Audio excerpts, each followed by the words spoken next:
YouTube! It has been so long since I have done any sort of reading update that this video is so overdue. I think my last reading update was like January or something. I have been so busy with work, and also I've had computer problems, and then I fixed those computer problems, and now I have new computer problems, and so editing has sort of been at a standstill. And then also 2 of our roommates moved out of our house, and so we've been rearranging everything. This is actually a new filming location, same bookshelves, a little bit different organizational choices back here, but this is my new office that I'm sharing with Joe.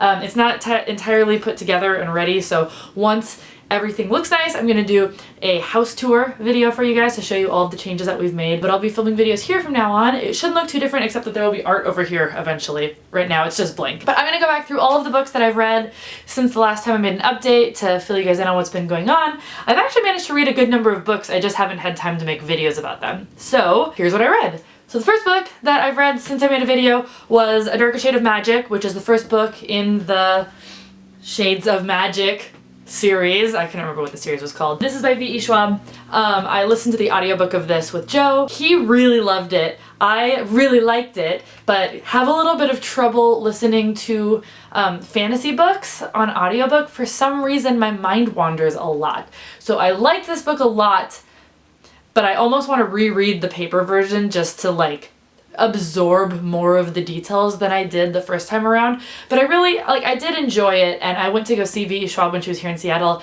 and I picked up A Gathering of Shadows, which we've started listening to, but I did pick up an actual copy of this one. I don't know where it is. Oh, it's right there. The next book that I read was The Sweet Revenge of Celia. This is by Karen Finney Frock. This is actually the woman who taught my YA fiction writing certificate class that I just graduated from, which was a big accomplishment for me. I went back and got a certificate degree in YA fiction writing, which was really exciting. But this was my teacher's book that she published a few years ago, and I thought it was very fun. It's about this girl who decides to go dark. It's a little bit different than deciding that she's goth. She's just dark, and she's shut off from people, and she's bullied a lot, so she doesn't want to put herself out there. But then a boy comes to her school and becomes friends with her, and she learns a secret about him that sort of catapults them into an adventure together. And it was a very sweet book. It's young YA. It's not middle grade, but it's young YA. I think she's like 15 in the book. It was fun to read because my teacher is a very smart lady, and I liked reading her work. The next book that I read was The Girl on the Train by Paula Hawkins, and I heard a lot of mixed things about this book. I actually used to own it, and then I got rid of it, and then I was intrigued again, so I got the audiobook and I listened to it, and I really liked it actually. I think for the most part I really enjoyed the story. I think sort of like in line with what people say, the ending is a little abrupt, but there were some twists that I didn't expect, and ultimately it was interesting and I liked the mystery of it. And even though the ending might not have been the most satisfying thing, I don't think it ruined the rest of the journey for me. Then I read The Unlikely Pilgrimage of Harold Fry, which is apparently the first book in a series, which I didn't know until just now when I looked on Goodreads. This was by Rachel Joyce, and this was, I don't even know how I found out about this book. I think I just had it recommended to me on Audible, and it's about this little old man. He's sort of like, you know, in a loveless marriage. He's like late in life, and he goes to the mailbox to deliver a card to an old friend who's sick, and just decides, I'll just go to the next mailbox. I'll just go to the post office. And he doesn't stop walking and decides he's gonna walk all the way to visit her in the hospital because it will keep her from dying of cancer. And it's like thousands of miles that he walks by himself in his little yachting shoes. And I don't know, it was just a very charming book and I really enjoyed it. Next I read Lumberjanes Volume 2 by all of these amazing people, Noelle Stevenson and many others. I actually have the third one and I haven't read it yet, but Lumberjanes is great. I've talked about it before. It's about a bunch of really awesome kick-ass lady characters who all go to a summer camp together, and my friends and I actually dressed up as the Lumberjanes at Emerald City Comic Con, and the only people who recognized our outfits were another group of Lumberjanes cosplayers and the people who make this comic, which was hilarious, but totally worth it. I think this comic is so much fun. It has such a positive message of like friendship, and I just appreciate that so much, and so I'm looking forward to reading the third one. Then I read I Am Malala, The Girl Who Stood Up for Education and Was Shot by the Taliban. This is nonfiction. This is actually written by a girl who was shot in the head by the Taliban for standing up for education, and it was very emotional, but also funny, but also very like I learned a lot. There were so many things about this culture and way of life that I had no idea about. It's written in a way that's very easy to absorb, even though you're reading about these things that are like horrific. And so I really appreciated just her sharing her story with us, and I'm really glad that I read it. The next book that I read was The Winter's Kiss by Marie Rutkowski. This is the third book in the Winter's Trilogy. This has been one of my favorite series since I started booktubing. I love The Winter's Curse and The Winter's Crime. This was the final book in the series, and I liked it a lot. I don't think it had quite the amount of intrigue as the first two. The first two like really just do a number on you with tension and with missed communication and that kind of frustrating plot techniques and devices. This one was a very satisfying ending, but I think that it was much slower than the other two, but it's still a very good ending to one of my favorite series, and so I was just very happy that it came out, and I was very happy that they kept the original cover series because they were going to change it, and I love these covers and I wanted my books to match. Next up was another final book in a series that have a very mixed relationship with, but this is The Crown by Kira Cass. This is the second book in the spin-off series of the selection, so technically the fifth book. I really, really did not like this book. I loved the selection, the first three, because of this like so silly it's good and like really good tension and like a lot of crazy stuff going on. The first one in the spin-off, The Heir, I had my doubts about, but I was like, let's see how this gets wrapped up. But this book literally felt like bad fan fiction or like a parody. I don't know. It was just, there were so many things that didn't make sense about this book. Like, Max and America are such great characters, and the fact that they would just sort of like peace out and leave like the whole country to their like 17-year-old daughter who clearly isn't doing a good job of it. And there was just so many things. There were so many things about this book that I just didn't understand, and I wanted so much more from you. I wanted so much more from you, book. I don't know. I know a lot of people enjoyed it because they liked seeing what America and Maxim were up to. I just thought that they were really out of character. I never found Eadlyn to be someone that I enjoyed, like, rooting for.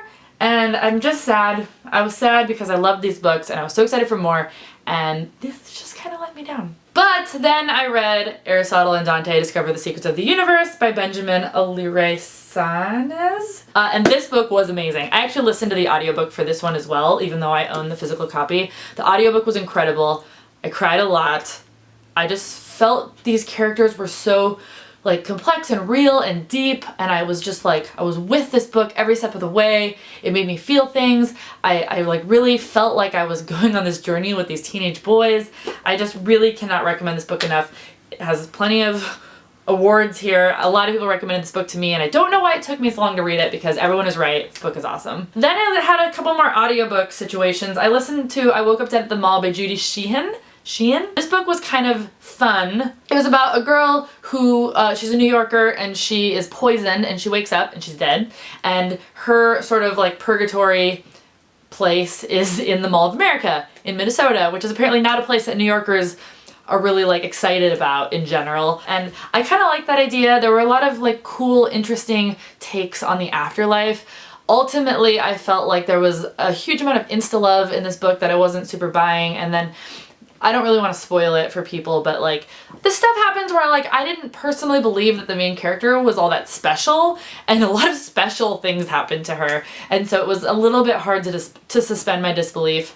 I still think it had some interesting ideas, but the first half was intriguing and the second half didn't super deliver on the things I was expecting to find out about. Oh, and then I've got kind of a ring of disappointing books here. Next, I listened to The Conspiracy of Us by Maggie Hall, which has a girl in a pretty dress on the cover and also is likened to the Da Vinci Code, which I was super excited about. The beginning is really interesting because it's this girl who travels around a lot with her mom, and then like she doesn't super know why, but she thinks it has to do with like the military, but then she meets this boy and he asks her to homecoming, and then like all this crazy stuff happens, but the way that this book fits this conspiracy stuff into our modern day history was like too much for me. It was so hard for me to believe that these like groups of people were responsible for every like milestone of interesting thing happening in history. And I feel like I find it to be very awesome and skillful when an author can fit their idea and world into our existing world in a believable way. And this book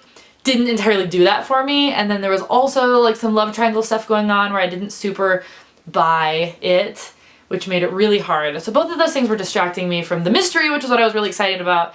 And ultimately I didn't finish it and I returned it. So sorry. And then, God, I just had a really bad bout of mysteries because then I read The Cresswell Plot by Eliza Wass.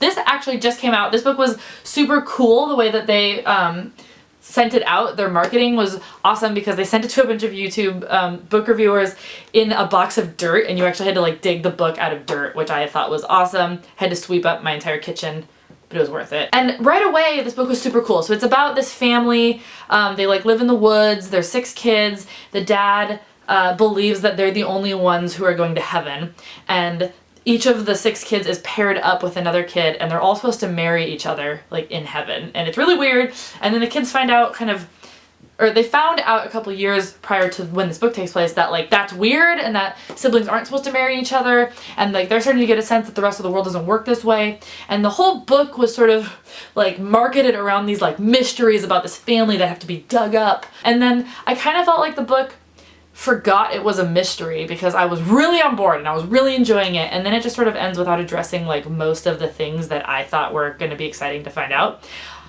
But it was frustrating because I loved like 75% of this book, and then the last 25% it just ended without answering tons of my questions. And so it's frustrating when you really like a book and then it just leaves stuff out that you wanted to find out. So that's Cresswell Plot. As far as what I'm reading right now, so as I said, I'm listening to A Gathering of Shadows with Joe over audiobook. I'm also reading The Game of Love and Death by Martha Brockenbrough. This is a beautiful cover. I'm not very far into it yet, but this is an author who actually was a guest speaker at one of my YA fiction writing classes, and she was great. And this book just looks really interesting. I love the design of it, and it just seems really cool. So I just started reading this. I'm hoping that it's great. And then I also, just on this past Saturday, I got to be on a panel at a Barnes & Noble for the Barnes & Noble Teen Book Festival that was happening kind of everywhere, which was really cool. And they gave me a little gift card as a thank you. And so obviously I had to buy books that day. So I ended up buying 2 new books. I didn't mean to buy 2, but I did.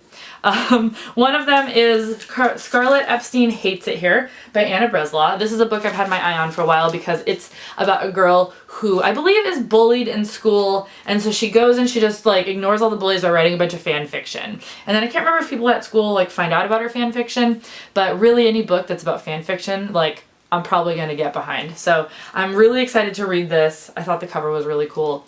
And then the other book was actually during our panel. It was a very small panel, and I made people in the audience tell us what they were reading right now. And one of the girls said that she was reading Dreamology by Lucy Keating. Has a beautiful cover. I love this. And this is about a girl who, God, the hair even goes on the inside. It's so cool. This girl has dreamed about this boy of her dreams. She has dreams about this perfect guy. And then one day he shows up at her school, like for real. And then I guess it follows sort of what that means and finding out how he's different from her actual dream version of him. And I just thought it sounded really intriguing. So these are the 2 books that I bought at the Barnes & Noble Teen Book Festival. I can't wait to read these. I can't wait to finish reading The Game of Love and Death. And I'm just really glad to be back making another book video. I'm about to go on a long trip because there's VidCon coming up, and then I'm gonna go visit my relatives in North Dakota, so I wanted to make sure to get this up before I leave town for a while. Also, I missed you guys, and I would love to know what you're reading. I would love to know just what's new with you guys, what's been going on, and I'm hoping once we get this new office set up a little bit more workable, then I'll be making videos more regularly, and then I can give you a tour and all of that. Anyway, thank you guys so much for watching. I've been getting a lot of reading done, which is exciting because I've been really busy. I'll see you guys next time. Bye!